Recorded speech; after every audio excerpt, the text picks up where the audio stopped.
but want to really impress upon Canadians out there, it's time for Buy Canadian, Build Canadian. The fact that we can actually do domestic procurement as an example, that's critical with regards to municipal, provincial, and federal fleets. So when you look at what they're going to do out there in terms of procurement, there's no reason they can't buy a little truck with an engine in Windsor. There's no reason they can't buy a minivan that's produced at Stellantis here in Windsor or other plants. How is it right now a Stellantis worker can't tell you how the government has their back right now?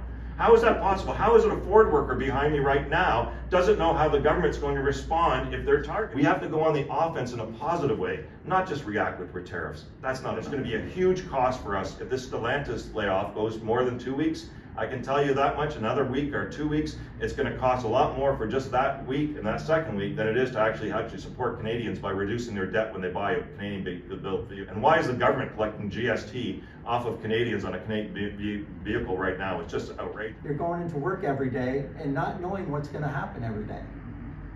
Right? You don't know, which causes a lot of anxiety for everybody. I don't know what he's going to pick next. I really don't. I don't know what he's going to do with the parts facilities. I've heard on the floor that if we get annexed, and I say to the workers, well, if we get annexed, do you think Ford Motor Company is going to give you the same pension in American funds? So these are the things that we discuss. All these people are worried. They're asking the questions.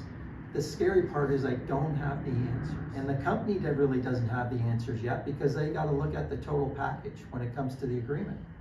And they got to decide from there, can we operate? Can we operate at this site? And that's scary. Companies are going to try. They're going to try. They don't want to lose hundreds of millions of dollars in Canada. It's the #1 selling truck. I build the engine for the #1 selling truck in Canada. They don't want to lose that money. They want to build here because we support them. We support them. We support the company. This ain't a company issue.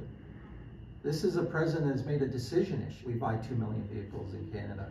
We support thousands and thousands of jobs across the border. So those are all the reasons why we should still be building here. And the companies, we just got to send that message to them. We have. We've made it clear that you need to build in Canada.